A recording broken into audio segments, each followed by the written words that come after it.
Welcome to Resiliency Radio, your go-to podcast for cutting-edge insights in functional and integrative medicine. I'm your host, Dr. Jill, and with each episode, we delve into the heart of healing and personal transformation. Join us as we connect with renowned experts, thought leaders, innovators in the world of functional medicine. Today's episode is a special episode. You've heard me interview amazing, insightful medical leaders. Today, we're going to get really deep and personal. I don't know if you guys have heard yet, but my documentary, the one I've been working on for years now, Doctor Patient, which parallels my journey overcoming illness and that of several of my patients, is out. It's out. You can watch it now. You can share it with friends at drpatientmovie.com. Before we dive in and I introduce our guest, let's take a look at the trailer. When I really knew something was wrong was when I started having trouble walking up the stairs. I was supposed to be grateful and happy and healing and well and thriving. But I did not feel that way. I was so sick. Like always, I wanted to find an answer and I had to figure it out, and I had to figure it out to save my own life. So I dove in. Jill is the leading voice in biotoxin illness and chronic conditions that are driven by toxicity. Oh my gosh, you're dealing with mold? You have to work with Dr. Jill Carnahan. Dr. Jill was the first person that actually began to shed some light on the problem. What I do is listen to the patient, and we together talk about what else is possible. I don't know why I'm crying. She saved my life. The deepest lessons and most profound insights come in the suffering, come in the dark moments. Self-compassion is the healing transition that shifts something inside of us. It's actually the thing that we need most in order to heal.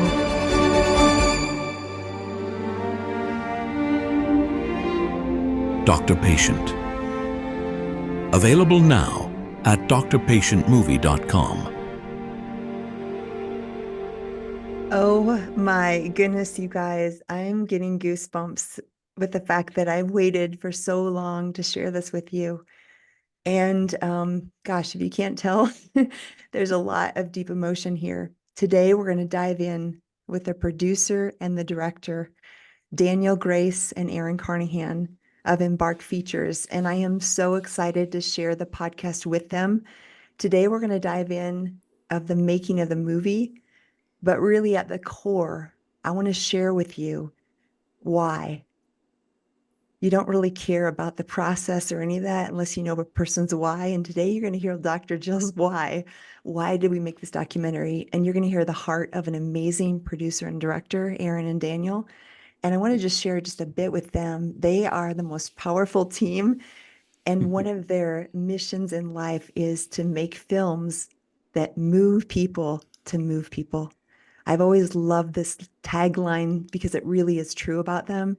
And again, today I hope to feature them and their heart for making movies that move people to move people. So welcome, Daniel and Aaron. Gosh, I could say so much more, but maybe you can each just say a quick hello and we'll jump right into the discussion. Absolutely. First of all, I got teared up watching the trailer again. It was so cool. I've seen it 1,000 times and every time it hits me like this. I also thought about your intro and I think about all of the people because I follow your podcast and it's like, what in the hell are Daniel and I doing on here? Because they're all of these brilliant minds, right? And they're amazing people with amazing insights. And the funny thing is, all of these people that you interview, they're just that. They're people that are moving people to move people, moving people to action and moving people to a better life, a life of hope and health. And so it just blows my mind that we're actually on your podcast talking about the movie. And I'm just excited to be here today. So I can't wait to see. I have no idea what's going to happen today. So I'm pretty excited about it. Yeah, me either. I was going to say the great and difficult thing about what we do as documentarians is you need a good subject. You need the person there. So just thanks for being a good subject. Oh, thank you. And Daniel, you'll find us so humble. So is Aaron. Daniel is the art behind the beauty of this film. And as you guys watch this and get to experience it, what you're going to see is, my colleagues and a lot of docu-series out there, and you're seeing interviews that are incredible information. But one thing we really hope about this film, and I'd love to have your comments, Daniel and Aaron, as far as the making of the film, and just from the outsider, I'm not the documentarian, I'm just the subject. But what you'll see in this documentary is beautiful filming, beautiful music, things that truly allow our spirits to be moved, because a story is just a story. And until you tell the story, and Daniel, I want to feature you. Tell me a little bit about storytelling, because that's one of your gifts. How did you see this, and how did it come together as far as from a storyteller's point of view? Oh goodness, I don't know. It was, I mean, I think your story, your personal story is so inspiring that it was just about finding a way to get that on film. Sometimes it's hard with stories like this when you're not in it, when it's already happened. It's hard to tell a story that's already happened on in film in this documentary way. So that was one of the challenges, but I think it's just, again, like as a documentarian, as a storyteller of truth, you need to have a true good story. And just what you went through, how you transformed that and what that mold you into the person and the doctor you are today. I mean, that's the foundation of the whole film. So for me, it's just about trying to honor that, trying to tell that story the best way that I can. Amazing. Aaron, Yeah. any comments in the process? Well, I think it's funny because you do mention Daniel. He's so humble. I'm watching the trailer and I'm like just reminded, like, oh, there's so many beautiful shots in this film that they're filmed beautifully, and that's with intention. There are a lot of, especially in the medical world, there are a lot of films that they sacrifice the beauty and the art for the information.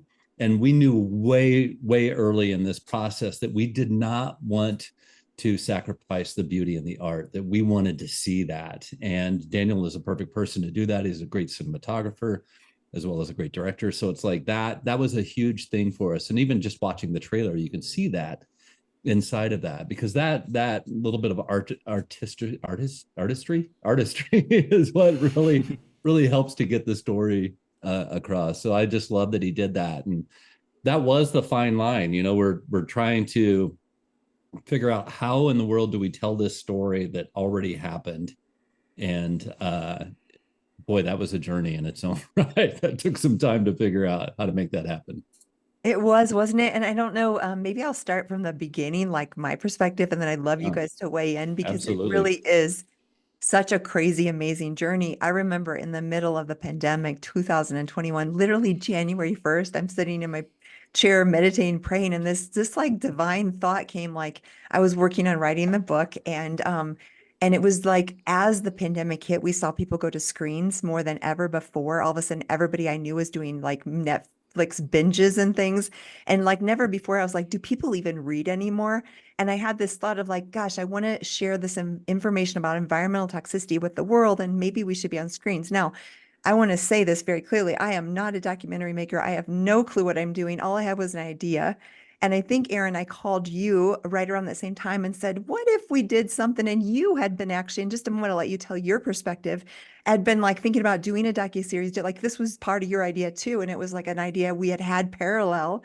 And we started literally in January 2021 talking, what else is possible? What is possible with this? And as we talked, I think we started to see this alignment, and then started to believe that something like that could actually happen. Aaron, do you remember that time?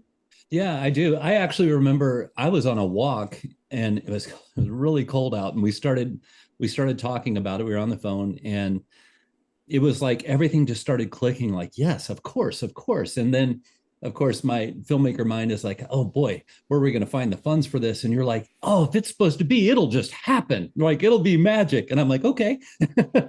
And sure enough, you were right about that as well.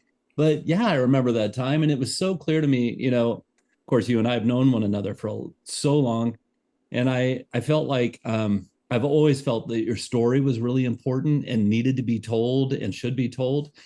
the funny thing is, early on, if you'll remember, it was all about environmental toxicity and your patients and all of that stuff. And so the original thought and the original concept was more wrapped around the functional medicine doctor part and functional medicine healing and that type of stuff. And then it was after we started the filmmaking process and we started filming, I think it was about halfway through, we were like, well, this is Jill's story. This is just like we knew that Jill's story was going to be a part of it, but it went from being like the B part of it to the A part of it. And that was a huge transition for us as filmmakers when we said, no, it's not the B storyline. It's the main storyline. It's Jill's story, because we can still get the point across with functional medicine, but we have to tell it through this amazing story of Dr. Jill's story. So I think that's pretty cool too, because you didn't call me and like, you weren't like, hey, I want to make a story about my life. It wasn't like that. It was like, I want to help more people, and we can help more people if we're on screens, because people are watching screens. I can only see a couple of 100 patients or 1,000 patients or whatever it is. I want to reach more people with this message of hope and healing. And so that's kind of funny how that worked out. And I love that. Things never end up the way they were originally planned. It doesn't seem so. Yeah, that's exactly, I was going to say that, because I was very not at all wanting to be the main feature or to tell my story in that way that it ended up. It was much more like, let's talk about the power of functional medicine, environmental toxic load like mold and toxin chemicals and all these things and all this stuff that we deal with every day. And I think it was in that process of looking through, creating a script, creating a plan that we all together. And then I'd love to hear where Dan came in here, because I know, Aaron, you and Daniel have worked together before, and maybe talk a little bit about how that came to be. But I want to just echo the fact that this dramatically shifted. And then we'll talk in a few minutes. But as we got deeper and deeper, you guys kept asking me to go more and more and more vulnerable. And at the end, we had this thing that we never even intended in the beginning that was very deep and very emotional and actually kind of scary for me to go out there. But let's go back to Daniel and Aaron. Well, can we stay there real quick? Because I think that's a huge point, Jill. Like, yes, it was different. I'm sorry, but like, that's such a big moment, because you're like, you're thinking the film is one thing, and then Daniel and I are coming to you and say, no, it's more your story, which means you have to be extremely vulnerable and share things that might be very uncomfortable. And to your credit, in that time, you got it, you saw it, and you said okay. And then more importantly, you did it. You were extremely vulnerable. And so, like, huge credit to you, because that isn't what we were setting out to do. It's not the story we were setting out to make. And then but you were willing to do it. And I think it made the film so much better. I remember that well. This is my whole self, And again, Daniel, I'd love for you to weigh in here, because you as the director are seeing this before your eyes. I mean, think about how many scenes, guys, how many days of filming we did. We all know the cutting room floor, what ended up there. And those first days was me sitting there teaching, right? All about environmental toxicity, functional medicine. I mean, we have hours and hours and hours of footage of me teaching and literally all of this stuff to make a film. And then all of a sudden it shifted. Daniel, do you remember that shift and when you started to see a different vision? Do you want to talk a little bit about that? Yeah, I was gonna say, I'll take some of the blame for it shifting in a lot of ways, because I have a strong I have a strong feeling with these kinds of projects that the project kind of tells you what it wants to be. And if you try to shove it in the direction that you try to push a rope up a hill, it's just not going to happen. And so it felt like that when we were doing this stuff. It felt, the early shoots, it really felt like we were trying to make it be something it didn't want to be. And so that, for me, it was about, like, I mean, I remember talking to Aaron about it behind the scenes and some of that stuff of like, I wonder if we can get more towards an authentic story. I wonder if we can get more in this way. And it took a little bit of doing, but then when we finally came to you, it was, I don't remember there being much pushback from you. I don't know if that's the way that but I do remember coming to you and saying, like, we think this is going to be about you, not about your patients and not about your medicine per se, but about you and your life. And we get all of those things through you. In that way, I don't remember there being much pushback, which is a testament to who you are, because that's terrifying for most people, you know?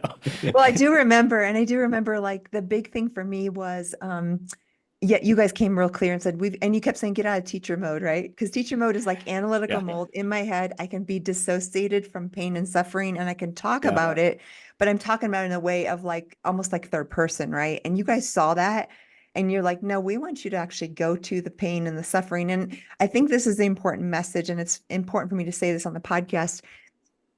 Pain and suffering are pain and suffering until you make meaning and purpose out of them. And so part of the reason why I was so willing to go there is I know from the depth of my soul that when I take the experiences I've had that have been so difficult and painful, and I start to teach through them and make meaning and purpose out of them and help other people who are going through the same thing, all of a sudden it gives massive meaning and purpose to things that are so difficult. And that allows people who are watching that to say, oh, maybe my pain and my suffering can also have transformational power and meaning and purpose. Maybe I can get through this too. And what I wanted to do there was, it's hard, but go from the person who's like on the hill saying, I've overcome, I'm on the top and everything's great, to be saying, number one, I've gone through it. You're not alone. Number two, I'm still going through it. You're not alone. And number three, while you're in that, if you start to search for the teacher in that suffering, the meaning, the purpose, it transforms it. And it transforms it while it doesn't take away the pain. So I always want to not say that I'm minimizing pain and suffering, because it's real and it sucks. But when we can shift our perspective, and when we can, in the midst of the most difficult, dark times of our lives, know those are the times when we feel the divine the closest to us, when we feel the depth of the power of life. It's like the word bittersweet. I love that word because it's the essence of the passing of time, and it's the essence of the most pain and the most beauty all wrapped up in one. And if that piece can come out of this film, but it could only come out of that if I went from teacher to like survivor person, right? Yeah. That's And exactly I mean, you do that when you're with your patients. And that's what I saw was when we were in the clinic with you, was that's what you're doing for your patients, is giving them, I've been there. I know what you're going through. There is a way out, and also there is a way through, you know? And so I think without that, I don't know that we could have gotten there, but without that example of from you in clinic with your patients of being that, like, that was when I saw the real Jill, the real Dr. Jill was in that room there, not the teacher on the stage, you know, which there's a place for that, certainly. But in this, man, it connects so much better when you see someone on equal terms, right? And you can talk to them through experience and not just with knowledge. Also, the really powerful thing about that Daniel and I got to see is each one of the patients that we interviewed throughout this process, you are that, you're open, you're transparent, and you see how the pain you endured can be for good, right? It's that bittersweet thing. Every single one of them has picked up your mantle on that. And like, we capture it mainly, I believe, with Jamie in the film, when you're looking at her in you're looking at her in the eyes and you're saying, this is going to be for good. This is going to be for good. And so it's not just that you're doing that, and you're doing that in this film, but you're doing that for the patients. And Daniel's right. We're watching that and we're like, this is, you teach thousands of doctors a year, different things within functional medicine. But like, there's a part of me that's like, please, doctors, watch this, because this is the true miracle that you do, is you help people to see, yeah, you're in this pain. I'm going to try to get you out of it, but understand and embrace it right now in this moment, and know that this is going to make you stronger. And this is for a greater purpose than yourself. Holy, I mean, we were blown away every single time we saw that. And even if you weren't in the room with them, they're echoing that sentiment now themselves, which is just mind blowing. It's so beautiful. It's so beautiful. I love That's a that. different level of medicine right there. I love that. And one of the interesting things, Aaron, that you just said that's so powerful is one of my very favorite parts of the movie. And for those of you who are going to watch this, you'll see it. My writing coach also happens to be a professional climber. And so we show a scene where I'm climbing with him. And it's funny because you guys will see in the scene, there was no script. This was just chatting and filming in real life. Like none of this is pre-planned and programmed. And I look back and it's so powerful. It was accidental or maybe divine, but this scene, I'm climbing, I get to the spot where it's really, really hard. And I'm on camera, right? So like I have to figure it out. And I call down to Toffer, who's holding my ropes, and I'm like, Toffer, this is what you're talking about. This is so hard. And he's like, no, Jill, just next step, next step. Pretend like you're a kid on a jungle gym. And all of a sudden my heart lights up. I'm like, okay, I can do that, right? And I get past that hard spot. I get to the top. I come back down and I'm sitting with Toffer and I'm saying, you know, Toffer, that was so powerful to have you believing that I could do something that I wasn't sure I could do. Like I see this. And then he's like, Jill, you do that in the clinic every day. He's like, you're the doctor who believes that the patient can accomplish something. And it's actually borrowing that belief of someone else who believes in you more than you believe in yourself. And it's so powerful. I watched it. I'm like, oh my gosh, because Topher, this wise, wise person is saying this. And he's like, Jill, you do that in clinic. And again, in real time, I didn't know we were saying anything profound, but as I'm watching it, it's one of my favorite parts of the documentary because I'm like, that's right. And it's just like all of us need someone, we call it like wind beneath our wings, or someone who really believes in us. And when a patient is suffering and going through something, they don't know the outcome. And I can be that person, or any doctor can be that person that says, no, I believe in you. They can actually borrow our belief and that can carry them through. I love that. I love that. And as we're talking about that, the people involved in this film, from all the people who were on camera, who believed in us and trusted us enough to share very intimate parts of their lives with their health journey, I want to just take this moment to say thank you, thank you, thank you. Gosh, I mean, all of them, and Ryan and Burke and Jamie, and everyone. And there's people that didn't even make it on the, that we spoke to that never got on camera. There's people that we spoke to on camera and didn't make it maybe in the film. And gosh, thank you so much for trusting us.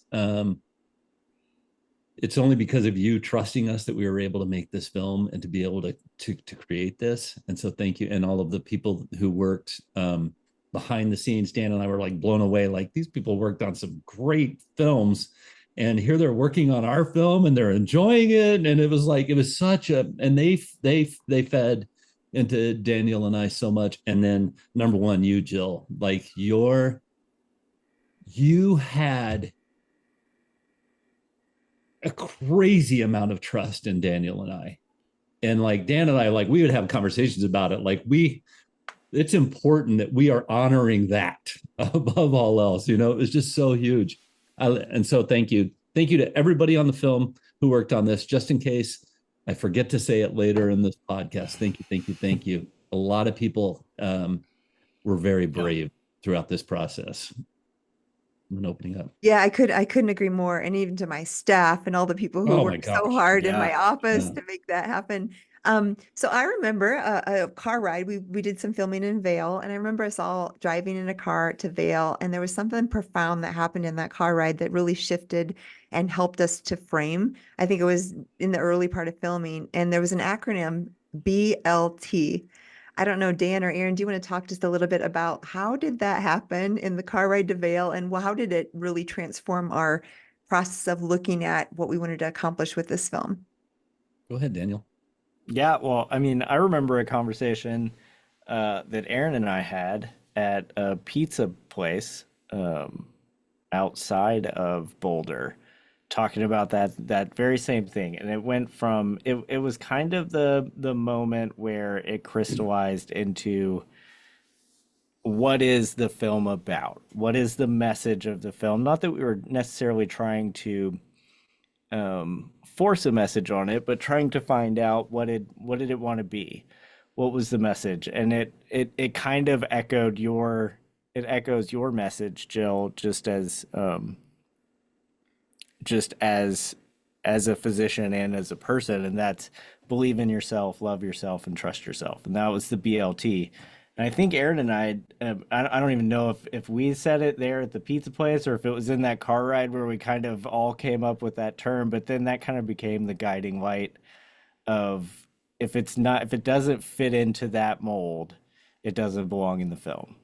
And that I think that really helped us shape what the film became after that point. I mean, I think that was pretty late on in the process. I mean, I think that was probably, I think it was the second time we were there to film, so it would have been like fall of 21, maybe.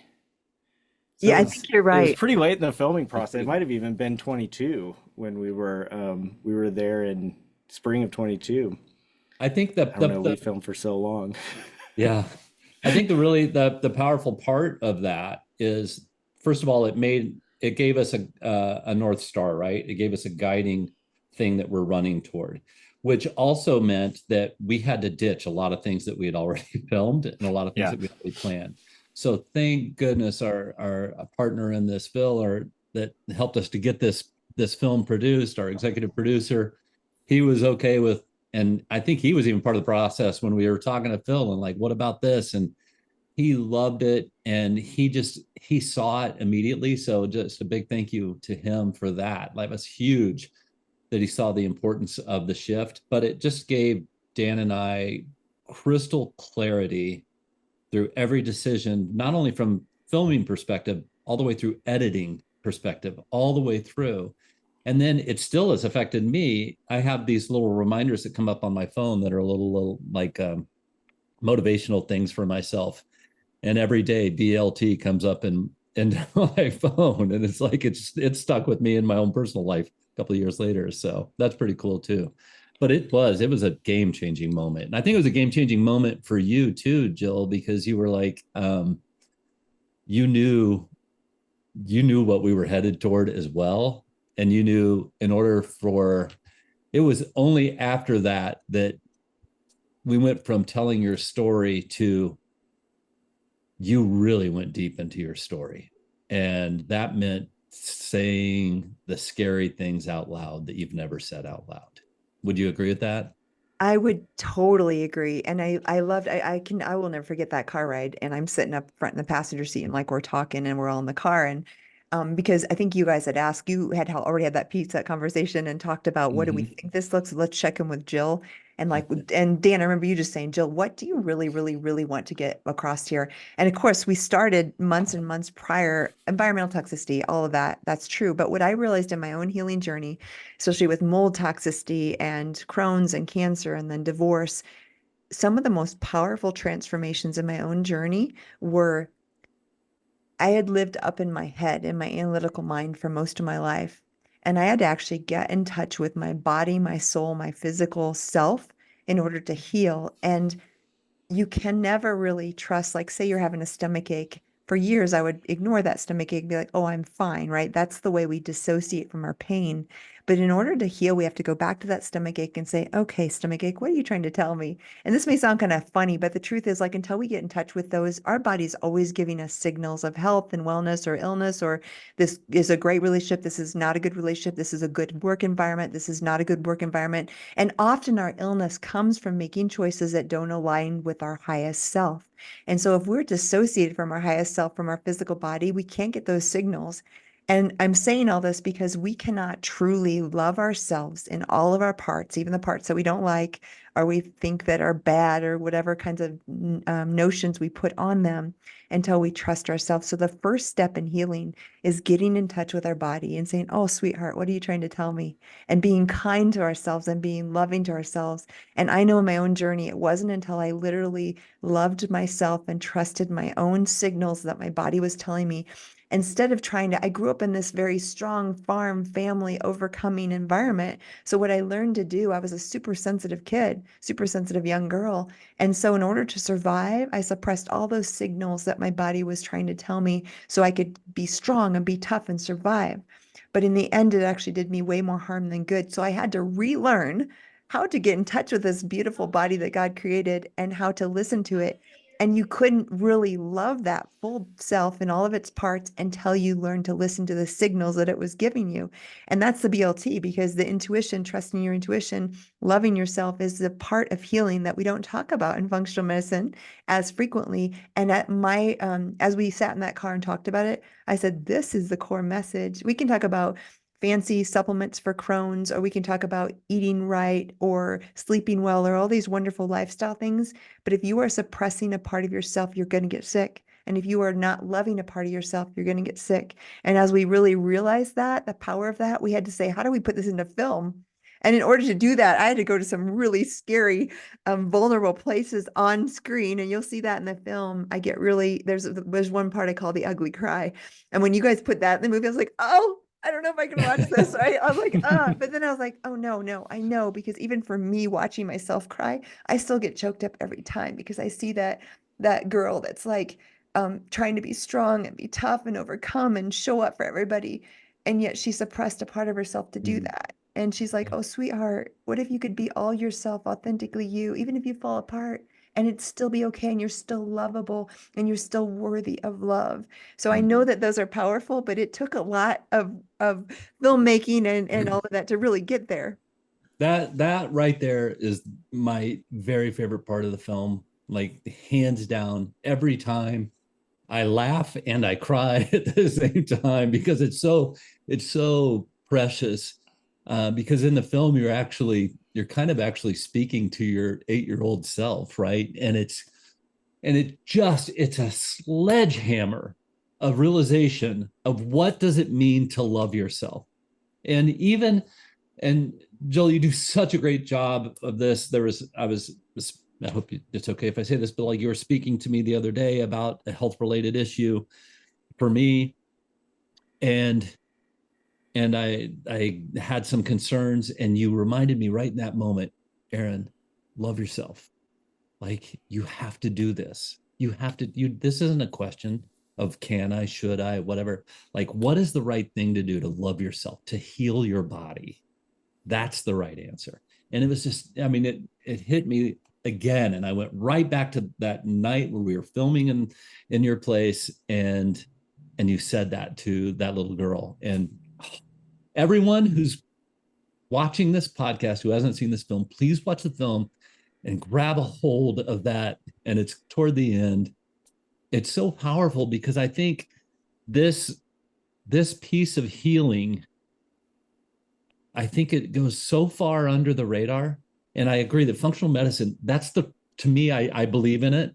I believe in going to root cause of disease. I believe in functional medicine experts all around the world. I believe in it. I've dealt with it in my own life with Lyme disease. And like, I just get it. I get it.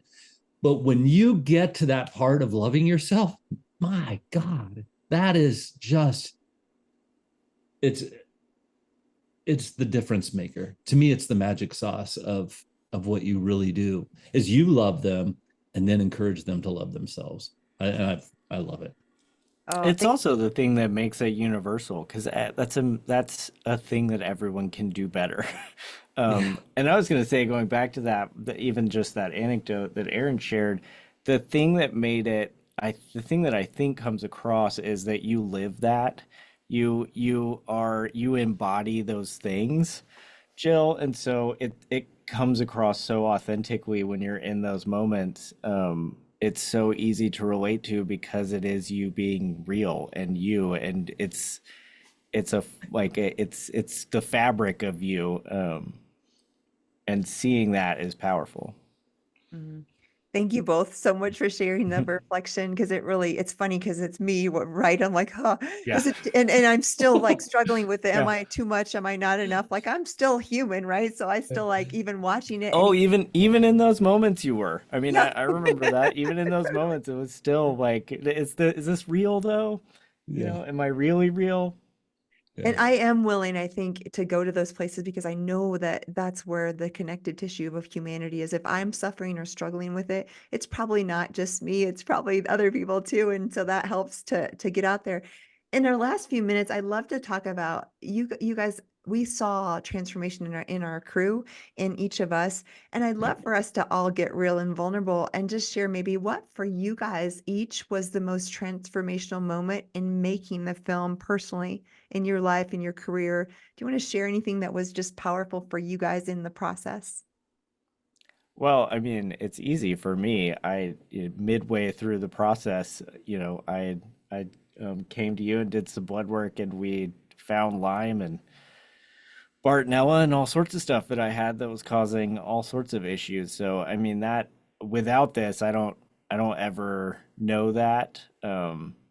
This isn't a world that I was very familiar with, functional medicine, and even, that Lyme disease was a real disease was not even a thing that I was really concrete on before getting into this process. So, I mean, that without this film, I don't get diagnosed and I don't get a chance to heal. And I think before then I was always, kind of gaslit into thinking it was just age, right? Like I'm just getting older, I'm just slowing down, it's just all this stuff like, oh, I just had a kid, so of course I'm tired. Like all of this stuff was explained away, but in reality, it wasn't. It's not, it was a problem. And that I think there are a lot of people in that boat. Um, and I think that's a beautiful thing that you do as well, Jill, is just say like, no, this is a problem. You shouldn't feel like this just because you're 35, just because you're 45, just because you're 55. Like you shouldn't have to feel that way. Um, so yeah, I mean that life altering for me. Um, so thank you.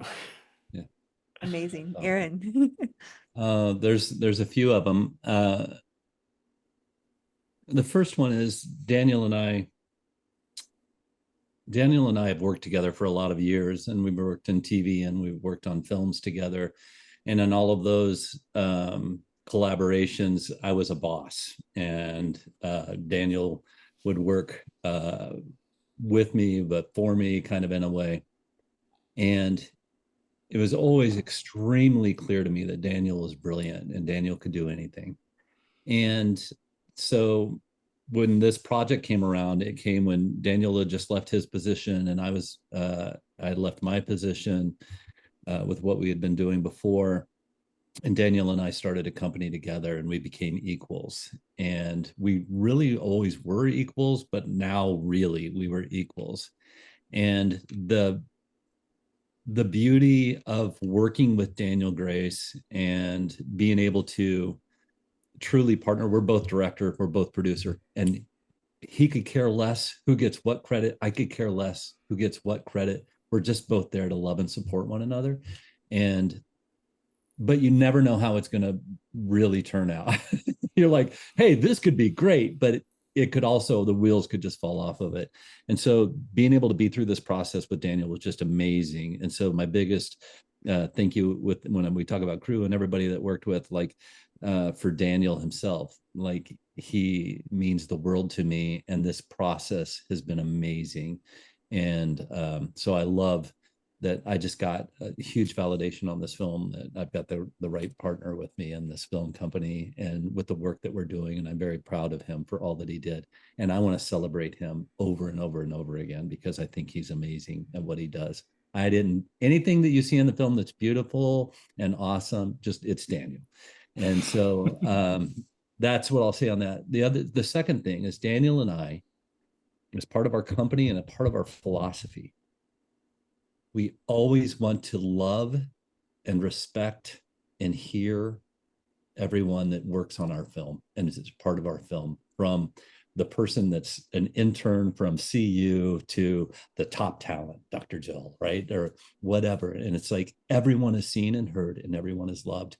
And we had comments from some people that worked on the film, and they impacted me greatly, because they had been doing this for a number of years and said how much it meant to them to work on our set. And you had said that way early in the process as well, Jill. You agreed with that. And you were like all about that. We're going to love people. We're just going to love people. And I felt like that. So I feel that the film was already a success before it ever got edited and put out to the world. And then the last one, I'm going to say as a teaser for another podcast that we're doing, And um,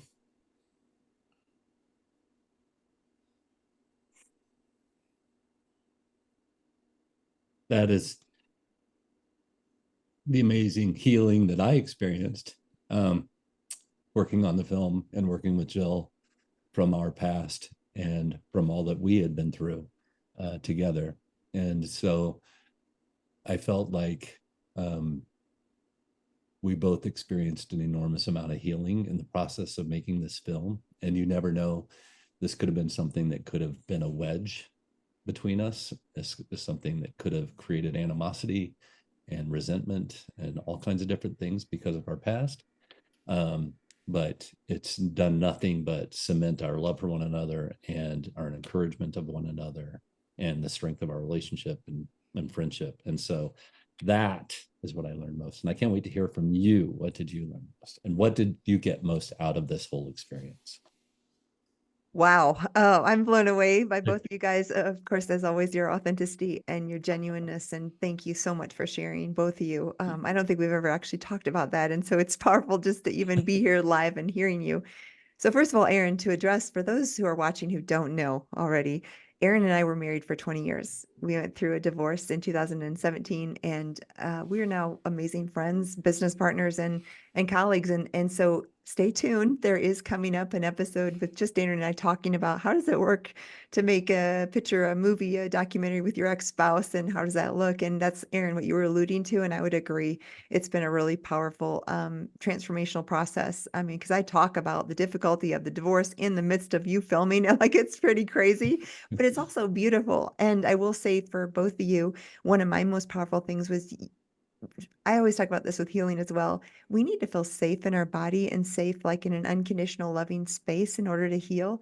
And I do my very best to create that with patients. But what you guys did for me is here I am coming and trying to be very vulnerable and authentic. You guys both always created in every filming environment a place where I could be really authentic and be safe. And I am so grateful because I could have never said the things I said and shared the things I said without feeling completely held and safe by director and producer Daniel and Aaron as I did this, as I shared, as I talked. I really just, it was like we talk in the film about a free fall. In this case, it was a free fall where you're held and you're caught. And I always felt that with you guys. Like it was a really empowering experience. And so thank you for that. And for me, it's just, I always think I'm being authentic, and then I get pushed a little further and a little further and a little further. And you guys push me in a beautiful, beautiful way. You pushed me to go places and to say things and to include parts that were the most vulnerable, authentic I've ever been. And I think that's the power of this film is you're going to see a real raw Jill in some places, but in that sense, it's real for the humanity that watches it, every one of us. And so thank you for pushing me and for encouraging me to go deeper than I've ever gone. You bet. You know, it would maybe be cool, real quick, Jill. I know we're probably about done. Like, what, maybe if each one of us says, who do we think this film is for? Oh, I love that. I would love to get your idea of who do you think this film is for? Yeah, I had some ideas, and then as we did screenings, I heard all kinds of things. Maybe you guys can mention some of that. But for me, I want this to be for that person out there that thinks there's no answers for their suffering or their illness. Or Daniel, you even mentioned it in the filming. You're like, oh my gosh, maybe I don't have to have fatigue or foot pain or whatever kinds of things you might have had. And I want that to be for that person watching who's maybe never heard of root cause medicine, never heard of functional medicine, and maybe just thinks they have to suffer and have these kinds of symptoms. And maybe somehow they're exposed to this film and they have this big, what if I don't have to suffer? What if there's answers? That would be my most powerful audience is someone who doesn't know that there's answers for their illness or their healing or their symptoms. Love that. What do you think, Dan? I think people looking for inspiration, people looking to not feel alone in suffering in hard times, whether it's physical or emotional, relational, all of the above. Yeah, I don't know. It is. It's hard for me as a filmmaker to say that like, okay, who's this for? Because I just think it's for everyone. Yeah, I think it's for everyone as well. I agree with that. But I also agree with Jill. There was some Q&As and some things that happened after we did some viewings of the film and film festivals and such. And there's just a couple of things that just really hit me hard. And one is that so many people who are dealing with complex medical issues that they look fine on the outside, but on the inside, like Daniel, he was exhausted all the time or whatever, like any of the Lyme symptoms or whatever, and they're misunderstood and they don't know. And so to be able to share this film with a family member and say, this is what I'm talking about, like just to help a family member understand what you might be going through with your health issue. And sometimes if it's our voice saying it, it doesn't connect. But if it's an outside voice, and so maybe we can be that outside voice where it can create a conversation within marriages or mother and father or whatever. It's just a vehicle where that could be done. And I love that idea. And I also love the idea of it. We've had traditional medical doctors, where Jill is a traditional MD, but now is a functional medicine MD, who were kind of blown away by the film. It's like, I could do medicine like that. I can actually just sit and listen to my patients, and I'd love for them. There's so many people that I would love to see this film. I just think and that's kind of weird to even say. You're right, Dan, as the filmmaker, like you're saying, everybody should really see this film. Yeah. But it's really coming from that heart of like, yeah. it's an important thing. Like we're saying important things that I feel that can really help to change the world. Well, I think that was, even just going back to like making of things, that was one of the hard parts about trying to craft this film, was there was so many things that we wanted to try and cram in there. There were so many messages, and it kind of was for everyone, but also these very particular things. And it made it a difficult film to edit and craft a narrative around. But I hope that it ended up being, there's a little piece for a lot of people. Yeah. Somewhere in One there. one thing that just blows my mind is the emotional component, the trauma, that part of healing. Like, my goodness, like how important is it? How important is it that we address that, and how trauma can affect physical health? It's huge.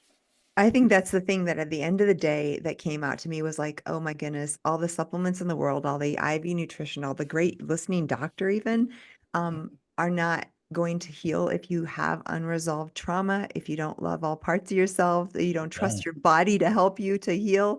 So I think these deep, deep messages are the universal humanity messages, and functionalness, and no, it's so much bigger than that.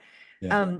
You guys, it has been just a trip down memory lane to come here and to talk to you about this and to kind of go deep again. And I can't wait for you out there. If you're listening, I know you're going to want to watch this. And we didn't mention this. You can go to drpatientmovie.com, drpatientmovie.com.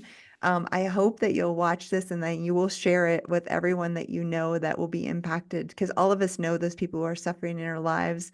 And maybe you're a doctor who wants to share this with a group of people. Maybe you're a university that thinks all medical students should see this. We have all kinds of ways to get this film out here. So stay tuned. You can get a hold of us at drpatientmovie.com if you want some of those bigger opportunities to share it, to screen it to an audience that you might find interested. We are expecting amazing things beyond our abilities with this film. And we're just going to keep being out there authentically ourselves and trust. We didn't share with you, but part of our amazing story is at the very beginning, we had $0. We had a dream. And all of us believed that this dream, if it was worth happening, that the right people would come and help us and lift us up. And I just want to honor right now, Phil, our investor, the executive producer on the film, came as that angel and literally said, hey, I believe in your mission and your vision. I want to help you make that happen. And he funded this project. And that's a miracle to us. And then all the way through, he has been an amazing, amazing mentor, an amazing supporter, and none of this could have happened without him. So now we're expecting more miracles, more people to take this and run with this and share it, because our goal is to inspire and impact as many millions of people as we can reach. Awesome. Thank you guys so much for being here today. This was so fun. As always, we have a blast. The time flies. Any last words of wisdom you want to leave with our listeners today? No, I just want to say thank you so much, Jill, for having us on here and for being brave enough to do this film, to write your book. Go get Jill's book as well. I see it on her shelf back there, Unexpected. It's an amazing book.